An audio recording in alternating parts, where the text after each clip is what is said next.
The ballroom froze, every glass stilled, every whisper died. As the mysterious woman in the crimson gown rose from her chair, no one expected her to speak, not here, not on Eleanor Price's perfect wedding day, but when she lifted her glass. Her words cut sharper than any diamond in the room. Love isn't about how perfect it looks tonight. It's about what happens when the music stops, when the guests go home and you still choose each other.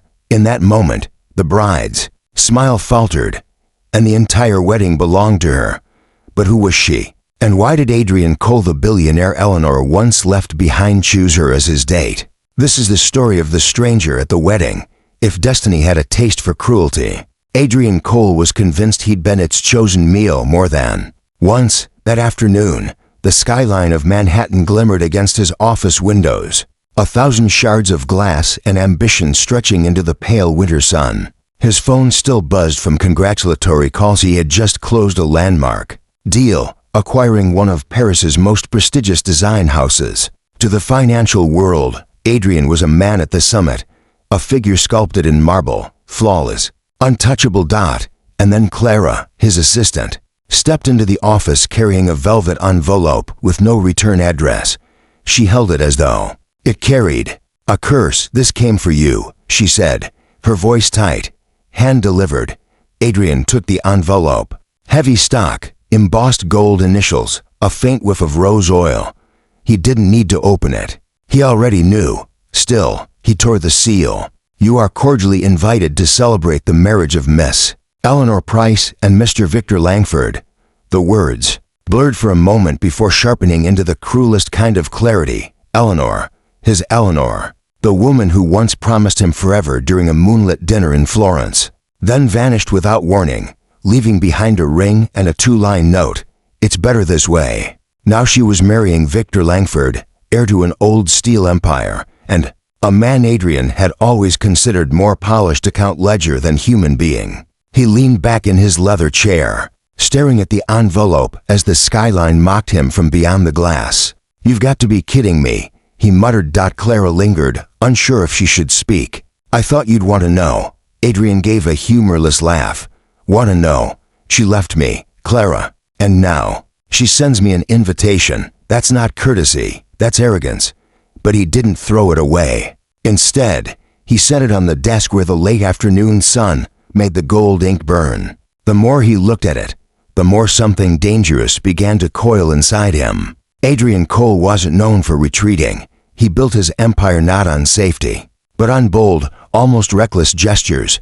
And what was this, if not another chance to make a statement?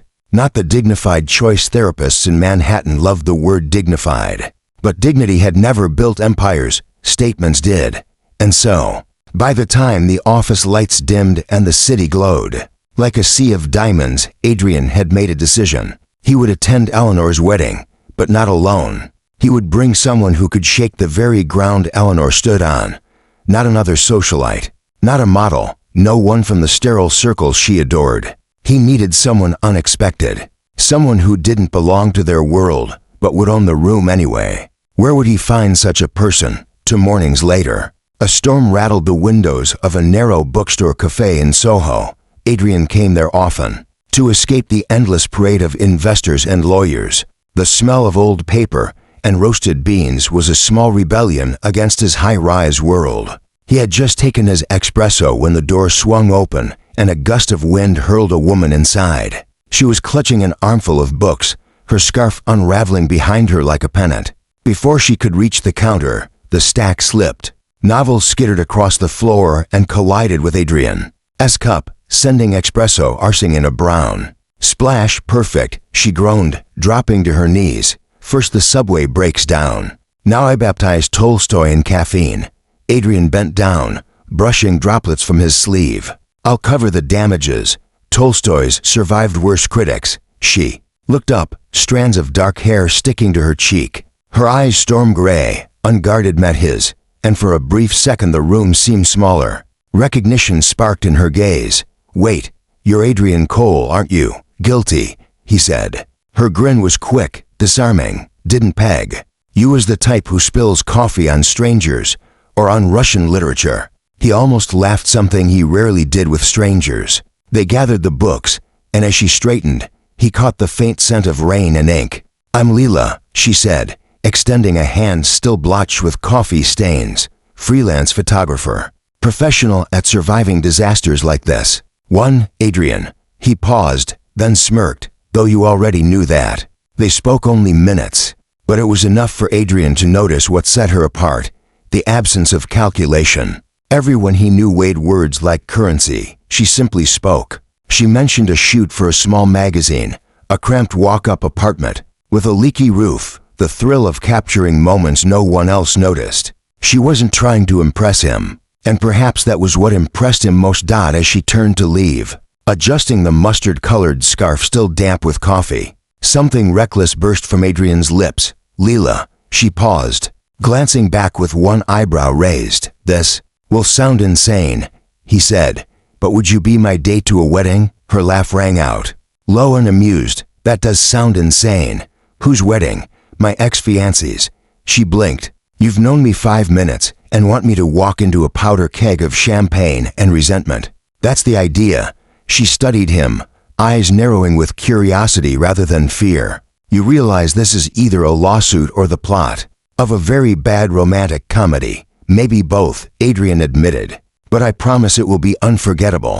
For a long moment, she seemed to weigh the absurdity against some private scale of amusement. Then her lips curved into a grin. "All right, Cole, I'll play. But under my rules." "Rules?" "1. I'm not your girlfriend. Don't treat me like I am. 2. I pick what I wear, no billionaire stylist makeover. And 3. I get to have fun. My kind of fun." Adrian extended his hand, intrigued. "Deal." Her shake was firm, almost mischievous. "You'll regret this." "On the contrary," he said, already certain he wouldn't. As Leela left the cafe, scarf trailing, Adrian watched her disappear into the wet morning light. For the first time in years, he felt not just in control, but challenged, and the thought thrilled him. The invitation to Eleanor's wedding had been meant as a wound. Now it felt like an opening move, and Adrian Cole never lost at chess. Rain softened into drizzle by the time Adrian's car slid up to his penthouse tower that evening. But his mind wasn't on the skyline or the congratulatory messages still. Buzzing his phone, it was on the gray-eyed stranger who had agreed insanely, recklessly to step into his ex-fiancée's wedding like a live grenade. Leela Moreno, freelance photographer, a woman who spoke without calculation and shook his hand like she meant it. For Adrian, the world was always a chessboard. People were pieces, some pawns, some rooks, a rare queen, but Leela hadn't landed on the board at all. She'd kicked it sideways, and he wasn't sure if that terrified him or exhilarated him. The next day, she proved her rules weren't a bluff. He'd sent a town car to pick her up, envisioning a quiet lunch at Le Jardin, a place where even the salt shakers had resumes. But when she arrived, she waved the chauffeur off and strode through the rain on foot, hair damp, scarf defiant against the wind. "Car too much?" he asked, holding the door for her. "Car too predictable," she corrected, sliding into the booth across from him. "Rule 2, remember? I pick how I show up." The waiter appeared, immaculate in starched whites. Adrian began to order a vintage Bordeaux, but Leela raised a hand. "Tap water, and a burger. Medium rare." The waiter blinked, then fled. Adrian tried not to laugh. "You do realize this place has a caviar tasting menu?" "Great," she said, "but a burger tells me more about a kitchen than fish eggs ever will." Adrian found himself studying her, trying to decode the unpolished confidence. She wasn't posturing, she was simply herself. "So," she said, leaning back, "let's talk about this wedding of yours. We need a cover story." "I thought we'd say we met at a gallery," Adrian suggested smoothly. "To polished, to rehearsed." She shook her head. "We go with the truth. A coffee spill and a ruined Tolstoy. It's funny, it's human, and no one will see it coming." He tilted his head. "You're surprisingly good at this," she smirked. "Photographers are storytellers, Cole. We just use light instead of words." By Thursday, the practice had turned into something like a game. Adrian invited her to an intimate dinner at a quiet steakhouse uptown, where they played at being a couple while memorizing details. First movie Spider-Man. "Into the Spider-Verse," Leela insisted. Favorite wine, she said. Malbec. He scribbled it down obediently, inside jokes they didn't yet share but rehearsed as if they did. You're enjoying this, he accused lightly after she corrected him for the third time. Of course I am, she replied. You live in a world built on appearances. I'm just making sure this one feels real. Her laugh came easily, her teasing sharper than the knife slicing into her steak. And for the first time in years, Adrian realized he wasn't steering the conversation. She was. When dessert came, a glossy creme brulee, she tapped the caramel shell with her spoon and said, Rule 3. I get to have fun. This, Cole, is me having fun. The night before the wedding, Leela stood before her mirror in the cramped apartment she called home. Two dresses hung side by side. One, a black gown Adrian's stylist had couriered earlier. Sleek and safe, the kind that whispered wealth without raising questions. The other, her own choice. A crimson silk dress she'd once bought secondhand for a gallery opening that never happened. Bold, almost reckless, the kind of color that dared the room to look away. She touched the fabric, smiling faintly. If Adrian wanted unforgettable, she'd give him unforgettable. The black dress went back into its box. The morning of the wedding, Adrian arrived in a pearl gray Bentley. He stepped out in a tuxedo tailored so sharp it could slice through glass. When Leela descended the steps in her crimson gown, his expression, usually unreadable, stilled. You look. He stopped himself, unusual for a man who never stumbled on words. Different from your usual crowd. She teased. Better, he said simply, offering his arm. In the car, she pulled out her phone and typed quickly. What's that? He asked. My group chat. Just letting them know I'm about to crash the fanciest wedding in New England with a billionaire. I barely know. They want pictures. Adrian shook his head, but the corner of his mouth curved. You really are enjoying this. You have no idea, she said, settling back against the leather seat. The Langford estate rose like a cathedral carved into stone, chandeliers glowing behind tall windows. The kind of place where every brick whispered money older than empires. Guests in couture drifted across marble steps, laughter precise, smiles sharpened by generations of practice. When Adrian and Leela entered, the air shifted. Conversations faltered. Glasses paused midair. Adrian Cole, tall, immaculate, the man who could buy the room twice over, but it was the woman on his arm who stole it. The crimson gown clung and flared in equal measure, the color alive beneath golden light.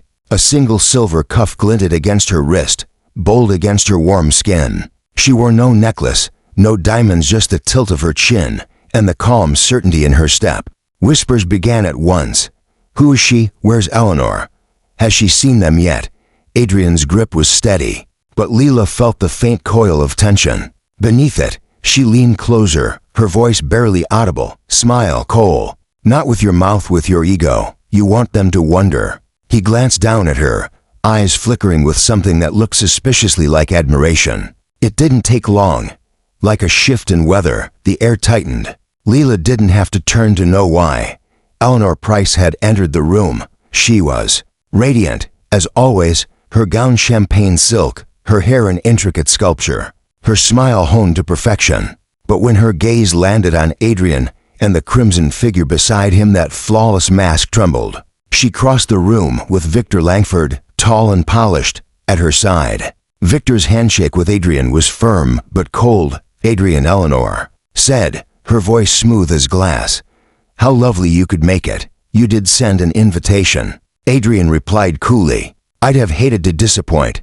Her eyes slid to Leela. And you've brought company. This is Leela Moreno, Adrian said evenly. My date. Leela extended her hand, smile easy, tone warm. Congratulations, the estate is breathtaking. Thank you, Eleanor said, her smile sharpening just enough to cut. We spared no expense. Leela's grin didn't falter. Oh, I can tell, for the briefest second. Silence stretched between them, sharp, brittle. Then Eleanor allowed Victor to steer her away, though not without a backward glance that clung longer than intended. Adrian exhaled slowly. Was that the reaction you wanted? Not yet, Leela murmured, sipping champagne. But give it time. She's still deciding whether I'm a threat or a puzzle. Adrian studied her. The curve of her smile reflected in the crystal flute. A puzzle, indeed. And the night had only begun. The Langford ballroom glittered like a gilded cage, every chandelier dripping with light, every glass of champagne catching the glow like bottled fire. The air hummed with the polite hum of old money measured. Laughter, careful compliments, 1,000 unspoken rivalries dressed in couture. And yet, despite the grandeur, the center of gravity had shifted. The moment Adrian Cole stepped through those doors with Leila Moreno on his arm, the room leaned toward them like iron filings drawn to a magnet.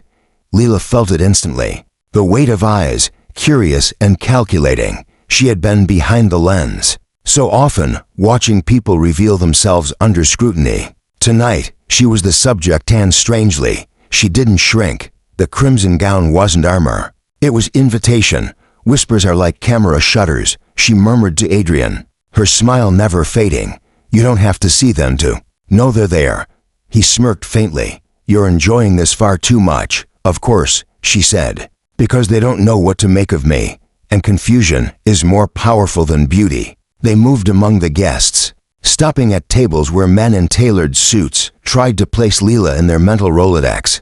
Art dealer, actress, politician's daughter. Their wives leaned closer, jewelry clinking like quiet alarms, but Leila never faltered. She answered questions with just enough truth to intrigue. Yes, she was a photographer. Yes, she and Adrian met by accident. No, she didn't belong to any circle they could recognize. Each answer left silence trailing like perfume. And in that silence, the myth grew. At the champagne table, a Harvard acquaintance of Adrian's blinked at her, fumbled for conversation, then retreated with more questions than answers. Adrian leaned close, amused. You're dismantling their categories one by one. She sipped her drink. Good, if they can't categorize me, they can't dismiss me. Across the room, Eleanor Price kept her mask firmly in place. Her champagne silk gown caught the light. Her practiced smile glowed for photographers, but her eyes betrayed her. She had expected Adrian to come alone, or better yet, not at all. She had rehearsed indifference, imagined the power of looking through him as if he were smoke. But now he stood taller than she remembered, sharper, more alive. And the woman beside him, crimson against champagne, poise against polish, not a decoration, but a presence. Eleanor felt the edge of something she hadn't felt in years, insecurity. Victor Langford, her new husband-to-be, leaned in. Ignore him, he murmured, but Eleanor couldn't. Not when the air itself seemed to vibrate around Adrian and his mysterious companion. When the string quartet swelled into a waltz, Adrian offered his hand without hesitation. Leila accepted, her fingers warm against his. They moved into the center of the floor, and the crowd parted as though by instinct. They weren't pressed close, this wasn't scandal, but their steps matched effortlessly, her gown sweeping in arcs of red, his frame steady as granite. They moved with a rhythm that felt unstudied, as though they'd danced 100 times before. Eleanor watched from the head table, her champagne flute trembling ever so slightly. The sight was unbearable. Adrian not performing, not posturing, but simply present, and with someone who looked like she belonged, not because of bloodlines or bank accounts, but because she chose to. Victor touched Eleanor's elbow. You okay? Of course, she said, perfect smile intact. But the knot in her chest told another story. Dinner passed in glittering fragments, laughter, silverware, whispered speculation about the crimson woman. But when the plates were cleared and the first glass was raised, silence fell. The maid of honor stood first, voice trembling with nostalgia, weaving stories of Eleanor's kindness and shared childhood secrets. Applause rippled. Politely, Victor's best man followed, his humor broad, his tribute heartfelt. Another wave of applause. Then Eleanor rose, luminous under the chandeliers, thanking everyone, her words polished into diamonds by years of society dinners. She praised Victor, smiled toward the guests, and lowered her glass with practiced grace. It was everything expected, safe, perfect, forgettable. And then, as the silence settled, another chair shifted. Leila stood. No theatrics, no cleared throat. She simply rose, crimson gown catching the light like a flare. For a moment, surprise froze the room. Who was she to speak? Since I'm apparently the only one here who doesn't know the bride. and groom personally, Leela began, her voice calm but resonant. I thought I'd offer the perspective of an outsider. The murmur was audible. Adrian's eyes followed her closely, unreadable. Eleanor's smile strained. I met Adrian, Leela continued, glancing down at him with a small, conspiratorial smile. Because he spilled coffee on Tolstoy, twice.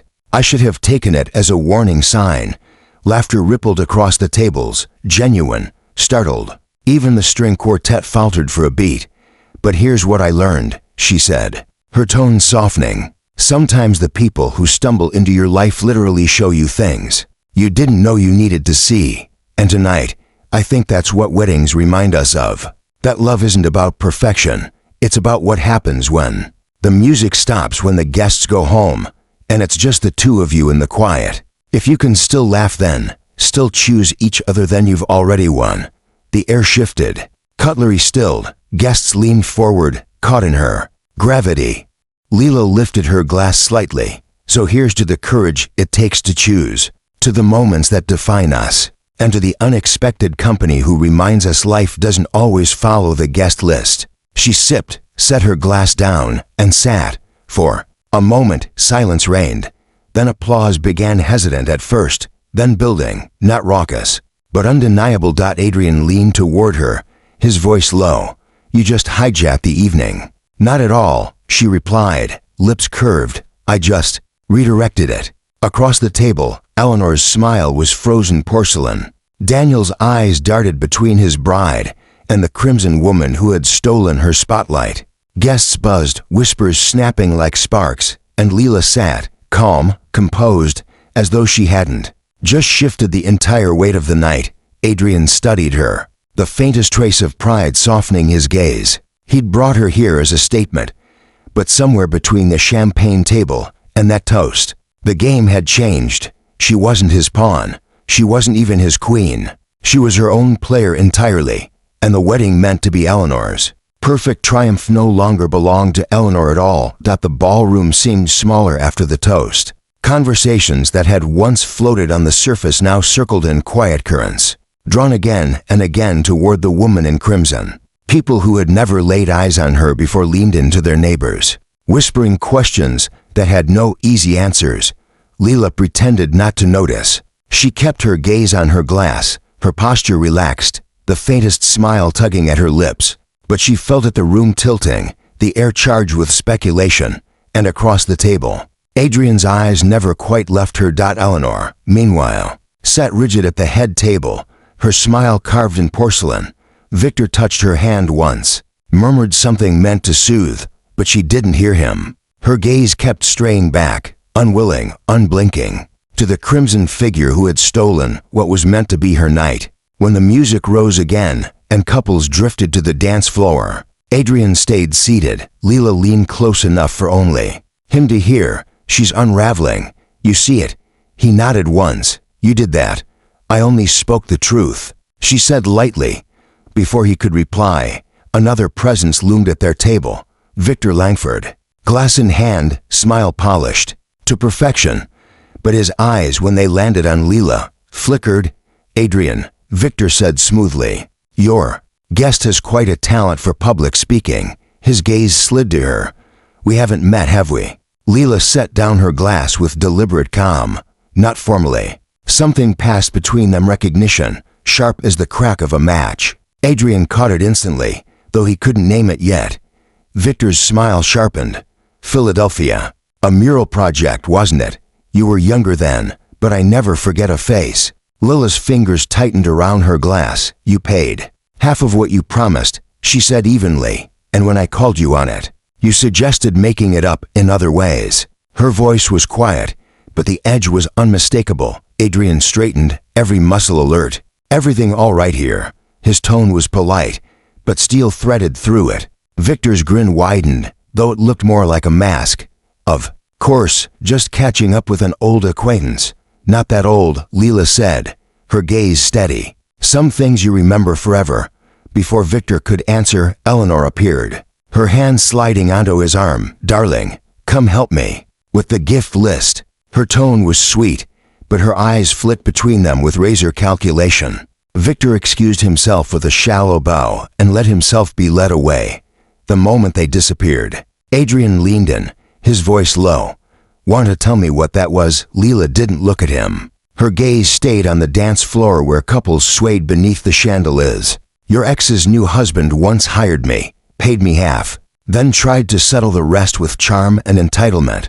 I told him where to shove it." Adrian's jaw tightened. "And he recognized you the moment you walked in." "Oh, he recognized me the second he saw me," she said. "Your ex probably has no idea. Or maybe she does and decided to ignore it. Easier to polish over the cracks." He studied her, trying to decide if she was downplaying or protecting herself, but her tone left little doubt. This wasn't a story rehearsed for drama. It was a scar, and scars didn't lie. The night pressed on, but its texture had changed. Every smile seemed sharper, every whisper heavier. Guests drifted toward Leela with questions wrapped in curiosity. Their words sweet but their eyes searching. She dodged neatly, offering fragments, never the whole, across the room. Eleanor held court with flawless laughter, but her gaze betrayed her. Again and again, it darted back to the crimson woman. By the time the final dance was called, the air in the ballroom had grown thick. Applause swelled as the bride and groom made their grand exit, a shower of petals trailing behind them. But, as the doors closed, Lila's eyes followed Victor until he vanished from sight. Later, in the car, the city sliding past in streaks of gold and shadow, Adrian finally spoke. "That toast you gave, was it for her, or for him?" "Both," Leela said without hesitation. She needed reminding she's not untouchable. And he needed to know the past doesn't stay buried just because you cover it in silk. "You realize you may have just given the gossip columns enough fuel to burn for weeks." She smirked faintly. "Good. Let them talk. Just make sure they spell my name right." He studied her profile against the city lights, wondering if he had underestimated her from the beginning. He'd brought her to make a statement, but she had made one of her own, larger than he could have planned. When they reached her building, she gathered her things without hesitation. "Well, Cole, it's been fun. Try not to get into too much trouble without me, that's it," he asked, surprised at the finality in her tone. "Celebrations are for endings," she said, stepping out of the car. "This feels more like a beginning, and beginnings are better left unfinished for a while." She disappeared up the steps, heels tapping against stone until the night swallowed her. Adrian stayed in the car, uncharacteristically still. He wasn't used to people walking away from him first. He wasn't used to not being in control, and he definitely wasn't used to wanting to follow. By morning, the headlines told the story for them. "Mystery woman steals the show at Langford wedding. Who's the crimson flame? Groom's past connection." Raises questions. Photographs circulated, grainy shots of her toast, close-ups of Eleanor's faltering smile, videos of Adrian's gaze fixed on her. The wedding wasn't remembered for its chandeliers or champagne. It was remembered for the stranger who cracked its perfect facade. Adrian scrolled through the coverage, unreadable. He had wanted to play a private game. Instead, the world had pulled up a chair, and all because of a woman who walked into his life with rain in her hair, books in her arms, and no intention of playing by his rules. Morning light spilled through the thin curtains of Lila's cramped apartment, catching on the battered coffee table where her phone had been buzzing non-stop like a trapped bee. Call after call, message after message, friends, former colleagues, unknown numbers that smelled like journalists. Even her aunt in Georgia left a panicked voicemail. "Baby, you're on TV. Call me back right now before I have a heart attack." Leela pulled the blanket over her head, but the vibrations kept coming. When she finally checked, headlines flooded the screen. "The Crimson Flame. Who is the woman who stole the Langford wedding? Adrian Cole's mystery date, revenge romance or real deal? Victor Langford's past resurfaces. What does it have to do with Leela Moreno?" Guest videos had gone viral. There she was, in her scarlet gown, champagne glass lifted, chandeliers blazing above. The comments were endless, half admiration, half suspicion. She shut the phone off. Silence filled the room, heavy and suffocating. This wasn't victory. It felt like exposure. That afternoon, the doorbell rang. Leela sighed, expecting her neighbor. Instead, Adrian Cole stood in the hallway, gray coat draped casually, a folded stack of newspapers in hand. "Since when do billionaires deliver the morning paper?" she asked, her voice dry. "Since my neighbor managed to blow up the entire city," he replied. His eyes gleamed with the same cold fire she'd seen last night. "Maybe try talking to me instead of hiding under the covers." "I didn't sign up for your PR circus," she snapped, folding her arms. "I went along with your little stunt, but I didn't agree to become breakfast gossip for the whole damn city." He didn't flinch. "Then take control of it. Do one interview, give one statement. Shape the narrative before they shape it for you." "No," she said firmly. "I'm not going to be another pawn in your game." The hallway went quiet, only the distant rush of traffic outside. Adrian exhaled, half amused, half frustrated. "Fine, but disappearing won't make them forget you." He turned toward the stairs, then paused. "Leela, I've never seen anyone command a room the way you did. Don't let them twist that into something ugly. That's not a weakness, it's power." He left her with the words echoing louder than she wanted to admit. That night, an envelope slid under her door, heavy stock, gold trim, the kind that carried his fingerprints even without a signature. Inside, a simple note: "Dinner, 7:30 tomorrow. Grant Tower, 52nd floor. No press, no crowd. Just you and me." Leela set it on the table, staring at it for a long while. Anything tied to Adrian Cole came with strings, always silk, always knotted tight. But part of her, the same part that had faced Eleanor without flinching and stared Victor down, wanted to open that door. The following evening, she chose carefully, not the scarlet gown.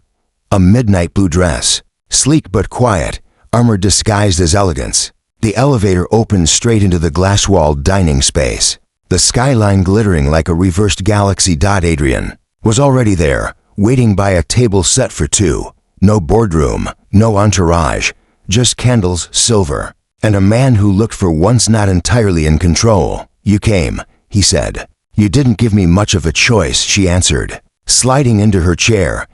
Dinner unfolded in courses that smelled of rosemary and smoke. At first, their conversation stayed light: travel, photography, the absurdity of tabloid headlines. But then Adrian steered them off script. "Why'd you stop showing your work?" he asked. The question hit harder than she expected. She twirled her wine glass.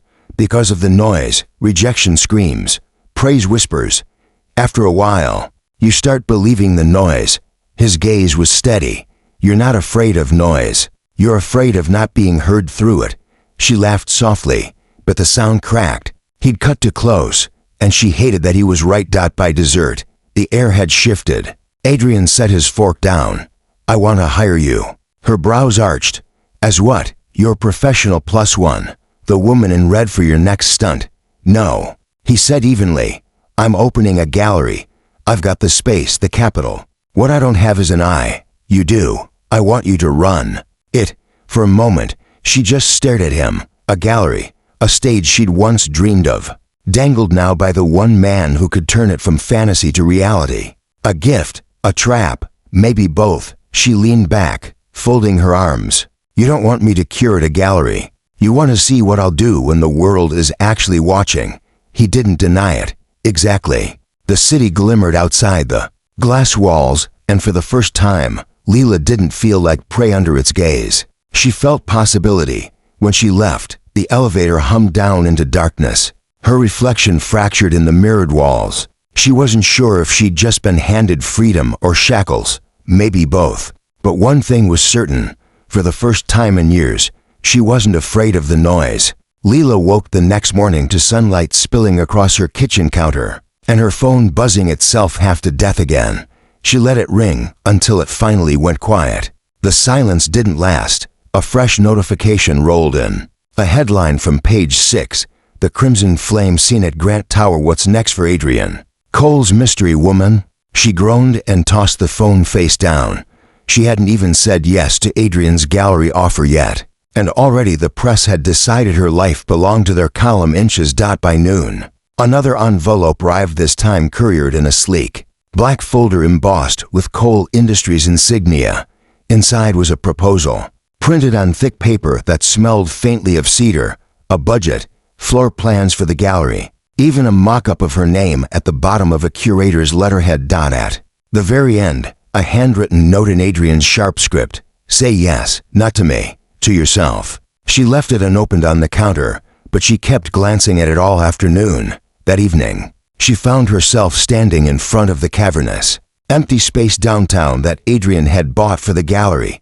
The place smelled of plaster and old wood, dust motes swirling in the shafts of late-day sun. Adrian was there already, jacket tossed casually over a chair, sleeves rolled up like a man who wanted to look less intimidating, but couldn't quite manage it.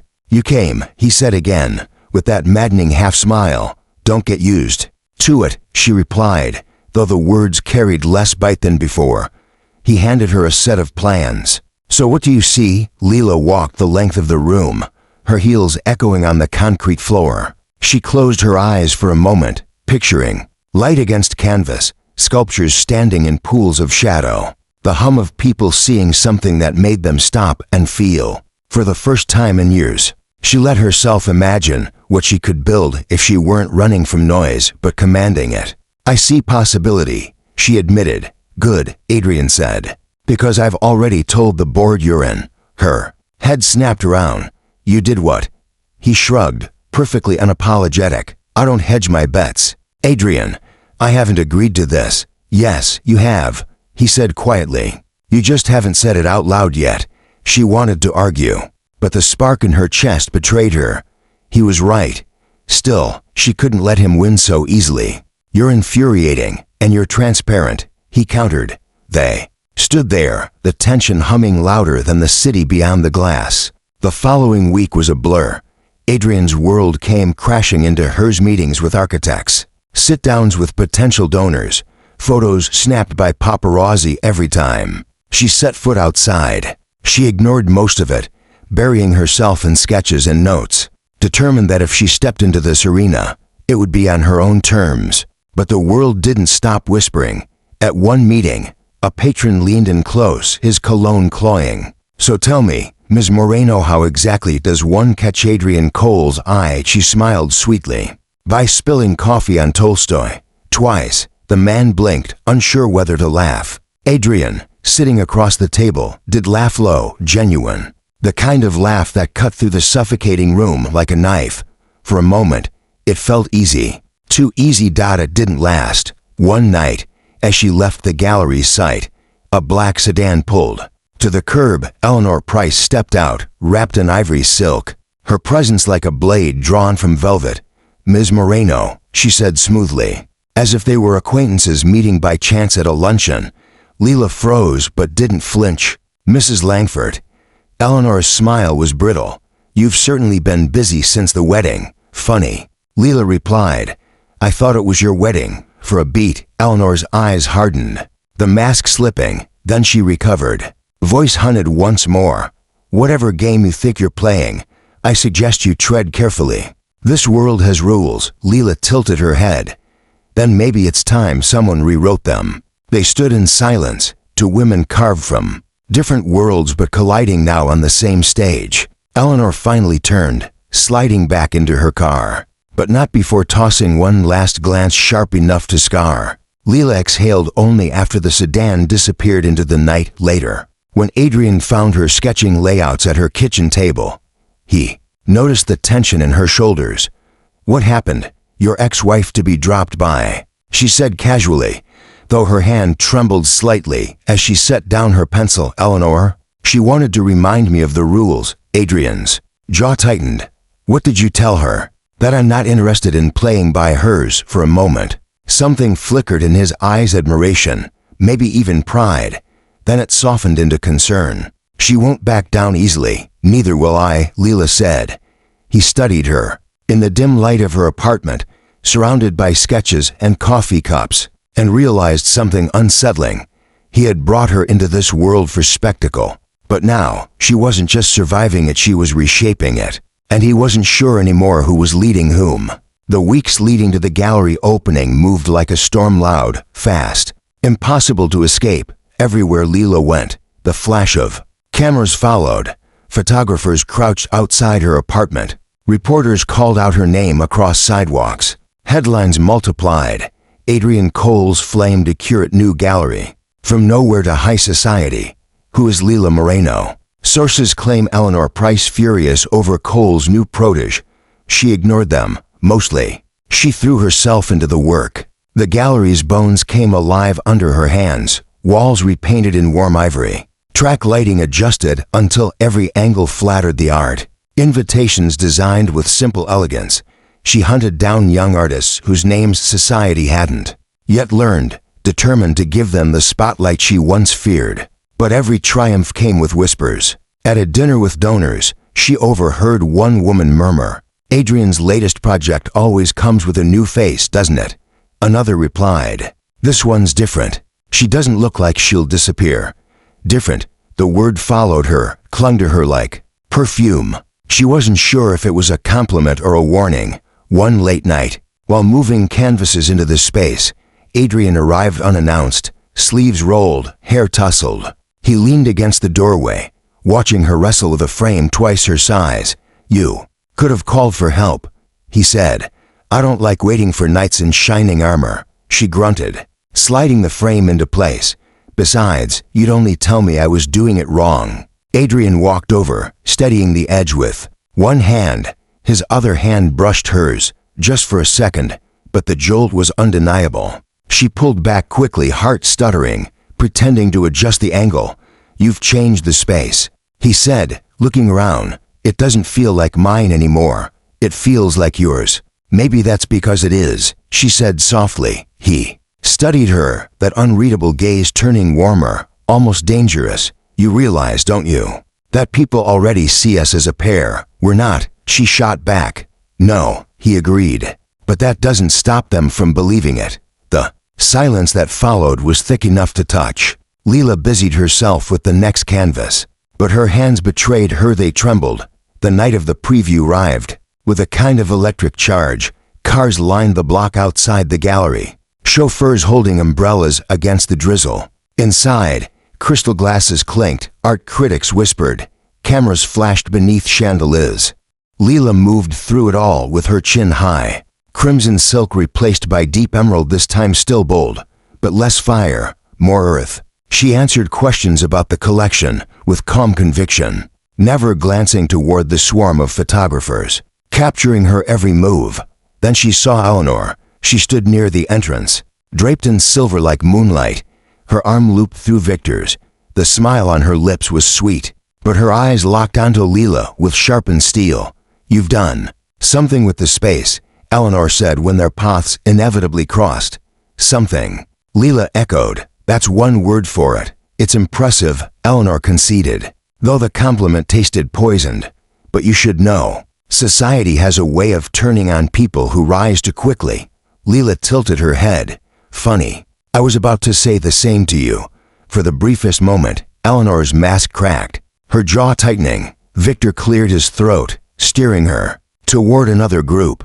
But the damage was done, the line drawn, the battle declared. Later, as the speeches began, Adrian took the stage, his voice smooth, confident, thanking patrons and praising the young artists. When he turned to introduce the curator, the room leaned forward. "None of this," he said, his gaze finding Lila's in the crowd, "would exist without someone willing to challenge not just the art world, but me. Please welcome the woman who gave this gallery its voice, Lila Moreno." Applause thundered. Lila stepped forward, every eye on her, every camera flashing. She felt the noise loud, relentless, but this time, she didn't shrink. She stood tall, the hum of the crowd a current she could ride. She spoke simply, about art as truth, about voices that deserved to be heard, about choosing authenticity over polish. And as she spoke, she saw something in the crowd, faces softening, leaning closer, listening. When she finished, the room erupted again. But her eyes found only one person, Adrian, standing just off stage, watching her not as a strategist, not as a billionaire, but as if she had surprised him all over again. Afterward, as the crowd dispersed, Lila slipped out onto the balcony for air. The city stretched below, glittering and restless. Adrian followed, carrying 2 glasses of champagne. He handed her one.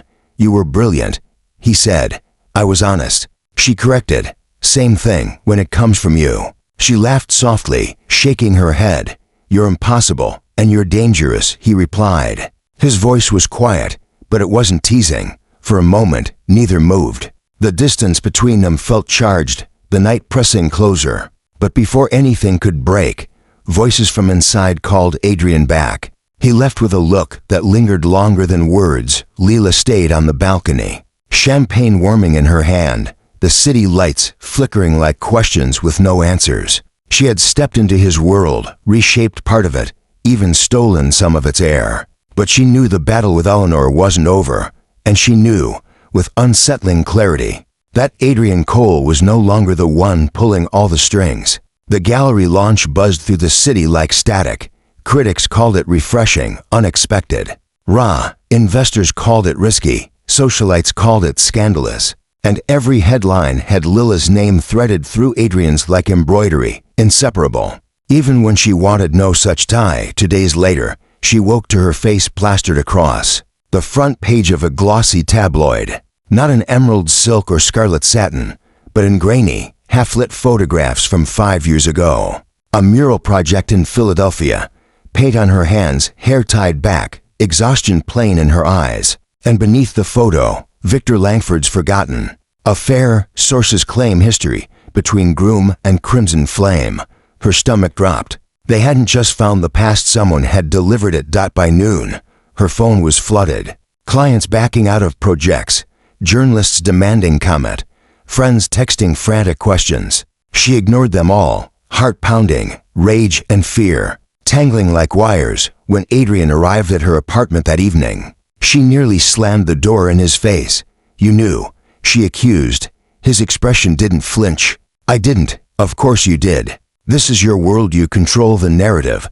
He stepped inside, voice low, steady. "Leela, if I'd known Langford touched any part of your past, I never would have let you walk into that ballroom. Do you believe me?" She hesitated, every instinct telling her not to trust, but his eyes, unusually bare, stripped of their usual calculation, held her still, against her better judgment. She nodded once.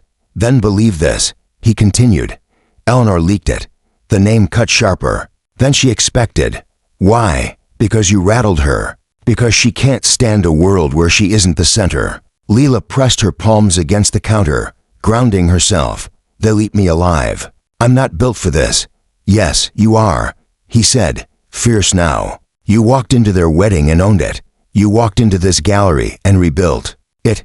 You've already proven you're stronger than they are.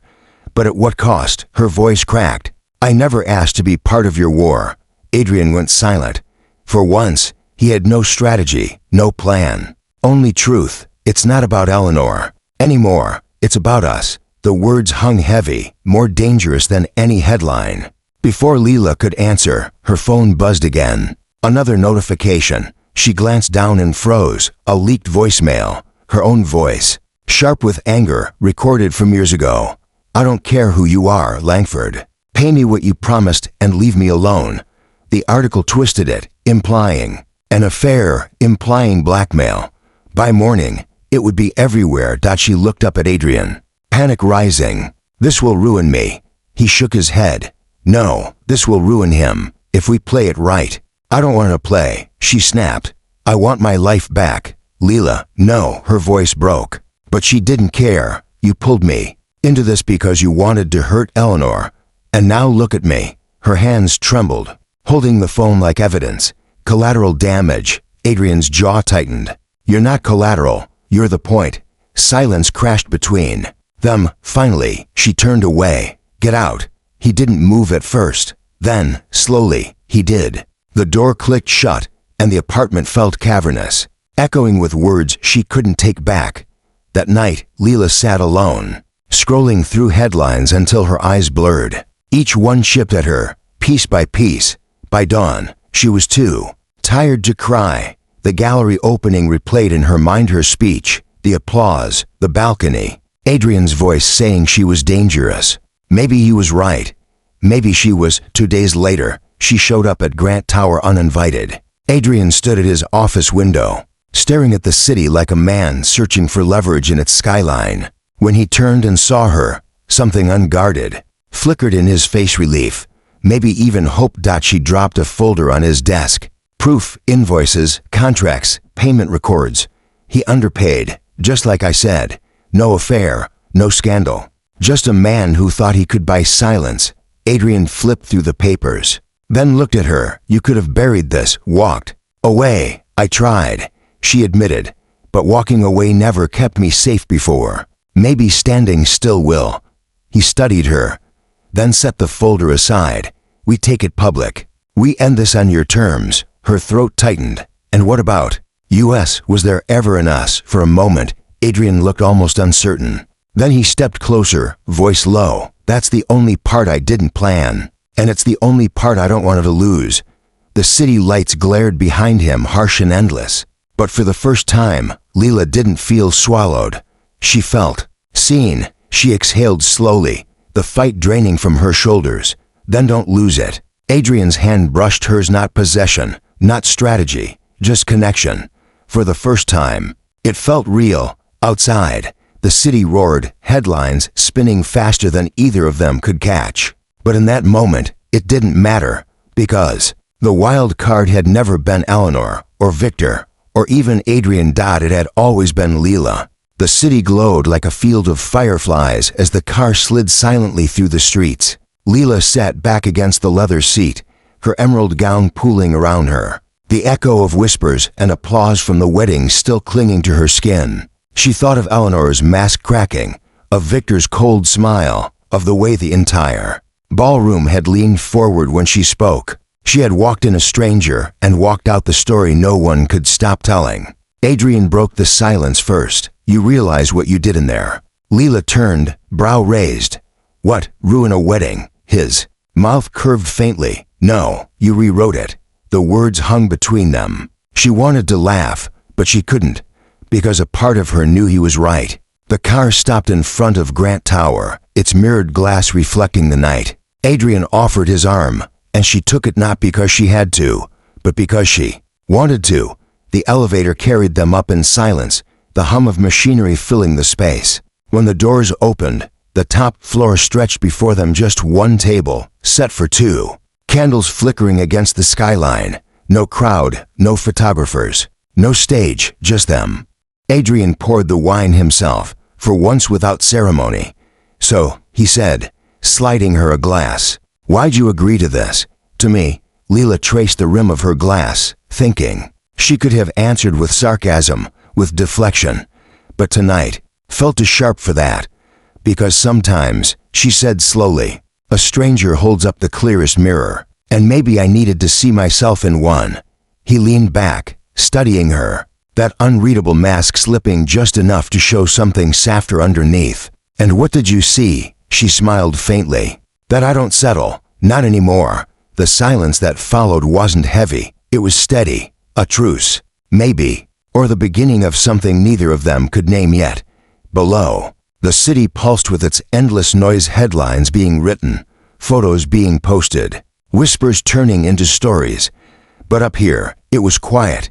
Leela lifted her glass to beginnings. She said. Adrian touched his to hers, even the messy ones. They drank, the city stretching out below like an unfinished map. And though nothing was resolved, not Eleanor's envy, not Victor's shadow, not the circus of whispers waiting. Tomorrow Leela felt, for the first time in years, steady in her skin. Not as someone's pawn, not as someone's spectacle, but as herself. Because the night had never belonged to Eleanor, or to Adrian. It belonged to the woman who refused to disappear, the wild card, the stranger at the wedding. Sometimes the people who walk into our lives by accident end up showing us the truths we'd been running from. And sometimes, the ending isn't really an ending at all, it's the start of something we never saw coming. If this story spoke to you, don't forget to subscribe. Join us for more stories that remind us life doesn't always follow the script, and maybe that's where the magic begins. And tell me, should this story continue into part 2? If you'd like to see what happens next, drop a comment below. Your voice might decide where the journey goes from here.